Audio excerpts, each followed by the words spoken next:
Welcome back to the deep dive. Today we're digging into, well, a pretty big strategic choice for anyone in ABM. Yeah, it's that classic dilemma, isn't it? Exactly. Do you go all in on the massive trade show booth, the expensive one with the huge logo, and just kind of hope your target accounts stumble by? Or do you maybe skip the main floor altogether, book that really nice steakhouse across the street, and actually own the conversation?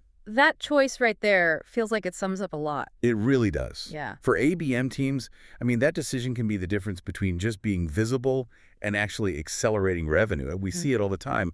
Events get treated like a logistics cost. Just a budget line item. Right. But in a real ABM strategy, events aren't just nice to haves, they're pretty much the backbone. Okay, let's unpack that. Why are they so fundamental for ABM? What are they doing that, say, our digital campaigns can't? Well, it really boils down to two things: trust compression and intelligence gathering. Trust compression. Yeah, think about it. Digital channels, they're great for reaching lots of people, building awareness, but building genuine trust. That can take months.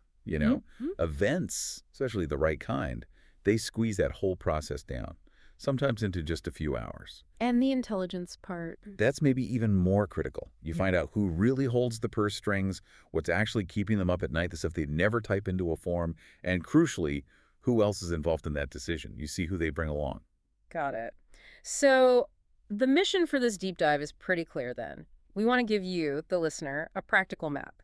How to decide when to run your own show at your place event. The proprietary one. Yeah. And when it makes more sense to sort of hijack the gravity of their place, those big, noisy industry conferences.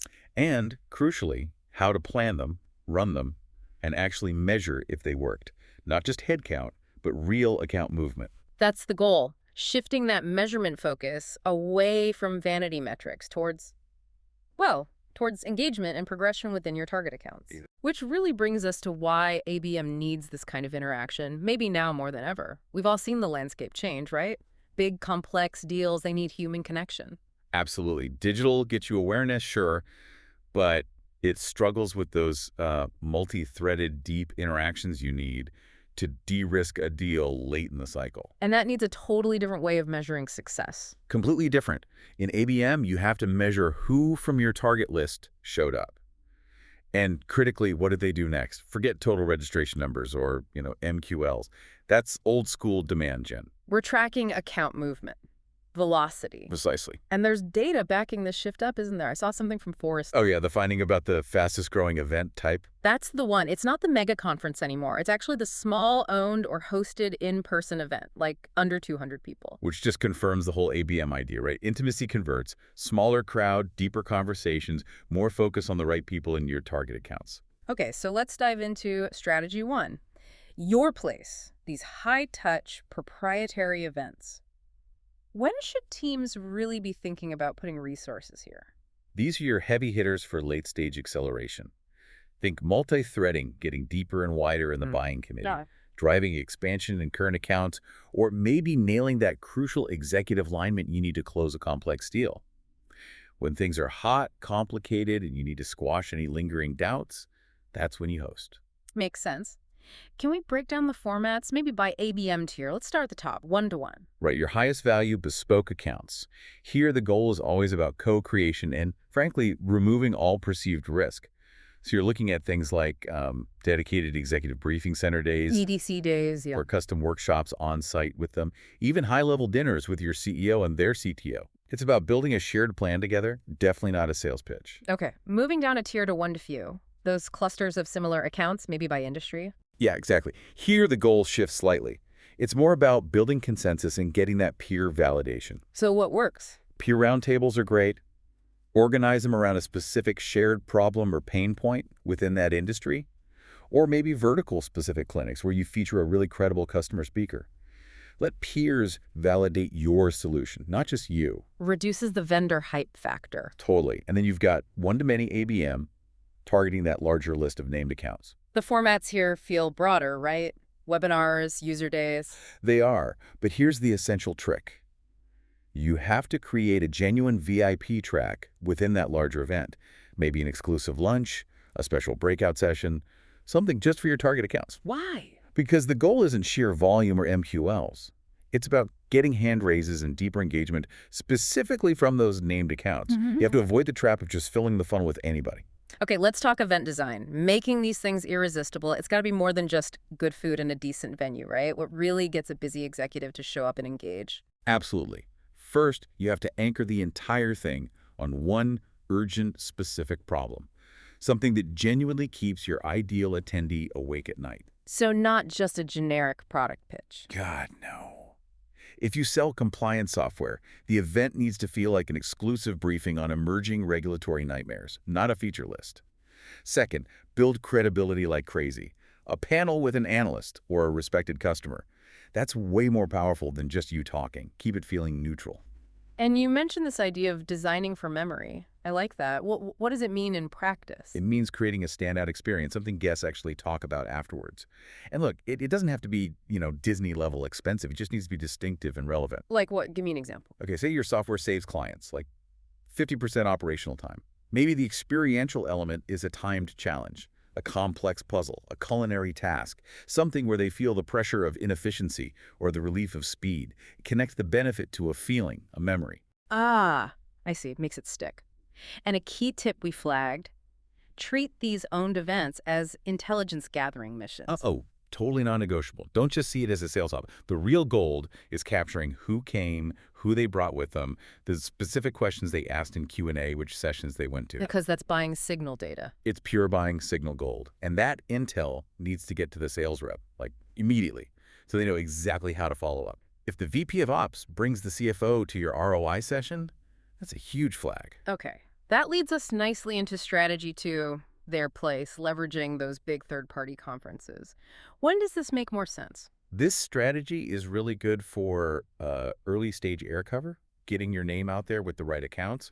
Also great for sourcing new opportunities from your target list and keeping momentum going mid-stage. But the challenge is the chaos, right? Turning that giant, noisy event into meaningful interactions with your targets. Exactly. It demands discipline. You need a really tight three-stage playbook: pre-event, during, and post.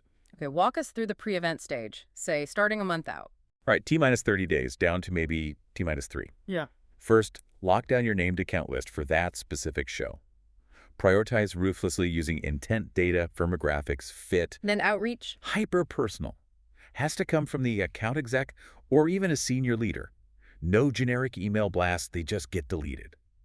The goal is pre-booking those crucial one-on-one meetings before the show even starts. What if you're not sponsoring? No booth? Doesn't matter. You can still invite key targets to a highly tailored side event. A nice breakfast before the keynotes, a focused roundtable off-site, maybe an exclusive dinner after the show floor closes.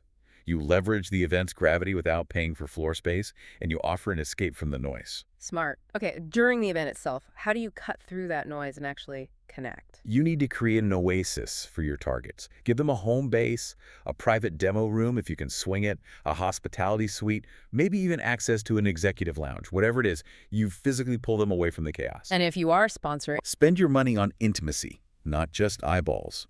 A private VIP lounge access, a small invite-only workshop that's much better ABM value than just having your logo plastered everywhere. You mentioned a concierge play. Tell me more about that. Yeah, this is powerful. Instead of just pitching your stuff constantly, your team becomes genuinely helpful to the target account. How so? Offer to help them navigate the conference. Introduce them to that speaker they wanted to meet. Help them book a hard-to-get session. Maybe just point them to the best coffee.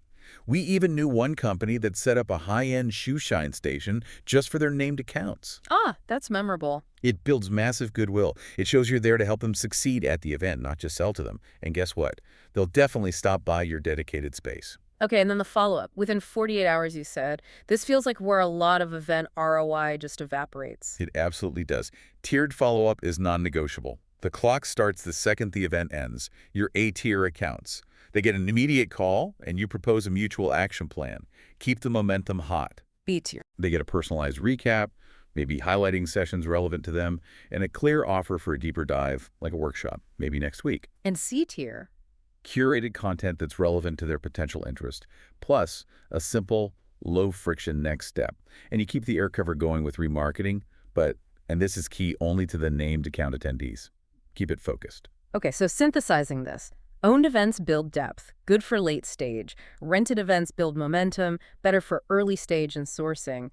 How do you weave this into a coherent ABM event budget or portfolio? Yeah, you got to think portfolio. It needs to flex based on the account's strategic value, the deal size potential, tier one accounts. Your budget's going to lean heavily towards those owned bespoke experiences, EBC visits, custom dinners. You're investing in that deep, tailored engagement. Makes sense. Tier 2. More balanced. You'll leverage rented events to get access, but always anchor it with those intimate side events and those pre-booked 1.1s we talked about. You're basically supplementing the big show with focused interactions. And Tier 3, the broader segment of named accounts. Mostly rented event strategies here, but you layer on those high-touch ABM tactics, concierge services, maybe VIP passes to certain things, curated small group demos within the larger event, maximize interaction quality, even at scale. Strategy is one thing, execution is another. Let's talk ops checklists. Pre-event, you said marketing and sales need tight alignment. What's the biggest breakdown point you see there? Lack of personalization, hands down. The checklist has to include things like custom agendas tailored to what you know about that specific account's pain points. SDR sequences need to be built for truly personal invites, not generic blasts. And you need solid exec-to-exec outreach planned. If the invite isn't from someone relevant, it's just noise. Okay, during the event, field marketing, AEs take the lead. Things can get messy on the ground. Structure is key. Daily stand-ups are a must focused on hitting target account interactions, not just ticking off tasks. Have a visible most wanted board who are the key people we absolutely need to connect with today. And capturing intel. Needs a template. A simple, shared way to log those crucial questions, signals, who they brought right away, and critically, an escalation path. If an AE has a super hot conversation, how do they pull in senior management right now? That needs to be clear. Then post-event, AEs and RevOps close the loop. That 48-hour SLA for personalized follow-up is gospel. Got to stick to it. You need those tiered cadences ready to go. And your dashboards, they must track account progression. Did the account actually move forward in the sales cycle? Not just, lead counts or contacts touched. Okay, bringing it all home. ROI. How do we actually know if all this effort worked? We need metrics that go beyond just did people show up. Right. We usually group them into 3 buckets, looking past simple attendance. First, inputs think coverage and quality. Meaning? What percentage of your target accounts did you invite? How many accepted? How many actually attended? Critically, did you get the right personas from each account? The decision maker and the power user. And what was the meeting density? How many solid meetings per attending account? Okay, inputs, what's next? Second, signals. These are your near-term movement indicators. This is pure ABM territory. Like what? Are you seeing a lift in intent signals from attending accounts versus similar accounts that didn't attend? Did you engage new stakeholders from the account during the event? And the big one, did you see sales stage movement within, say, 30, 60, 90 days? If the account just sits there after the event, something went wrong. And the third bucket, outcomes, the bottom line, impact. Yep. Sourced opportunities directly from event interactions with your named list, influenced pipeline deals that progressed partly because of the event, and then 2 really telling deltas. Velocity delta, did attending accounts close faster than non-attending ones? And ASP delta, was the average selling price higher for accounts that engaged at the event? Because they were de-risked and trust was built. Exactly. If it's working, they should close faster and bigger. Let's wrap with some quick troubleshooting. The Fix Fast Guide. You run your fancy-owned event, but acceptance rates are low. What's the quick fix? Usually a relevance problem. First, change the sender. The invite needs to come from the AE or an exec who has some relationship capital. Second, upgrade the offer. Make it more specific to a painful problem. Third, maybe narrow the titles you're inviting. Get more targeted. Okay. What if you get good attendance, people show up, but you struggle to get actual 1.1 meetings booked or happening? Content might be too broad or maybe too passive. Operationally, add dedicated concierge scheduling at the event. Have people whose only job is to facilitate those meetings. And make sure your demo spaces are set up for quick, tailored 1.1s, not just rolling presentations. And the worst one, lots of meetings happen, good conversations, but nothing moves afterward. Low progression. Weak asks, almost certainly weak asks or generic follow-up. You have to shift immediately to mutual action plans in that 48-hour follow-up. What are the concrete next steps for both sides? Turn the conversation into a committed path forward. And underpinning all this operational rigor, you need the right tech. Oh, absolutely. You need ABM orchestration tools that sync all this data registration, attendance, engagement signals straight into your CRM, tied to the account record. Sales and marketing need that shared real-time visibility. And for follow-up. Post-event automation is key, but it has to be smart. Triggering those personalized tiered cadences automatically. Running remarketing only to the right people from the named accounts based on how they engaged. This has been incredibly insightful, really framing events not as logistics but as strategic sales plays. The big takeaway feels like integrate both owned events for depth and rented events for momentum, but do it deliberately. Precisely. And maybe a provocative final thought for everyone listening. Don't just think about this, do it. Run a 2-quarter experiment, seriously. Map out one bespoke one-to-one event for your top tier 1 accounts. Plan one focused one-to-few roundtable for a key vertical, and pick one big industry conference, but decide you're going to own it purely through pre-booked exec meetings and a killer side dinner, maybe skip the booth entirely.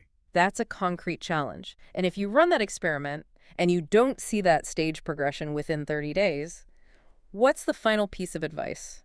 Don't immediately ditch the target account list. Assume the accounts are right. Instead, change the event design. Look at your content, your offer, the execution, the follow-up rigor. 9 times out of 10, if the account is right but didn't move, the experience is what failed, not the targeting. That's where you have the power to improve.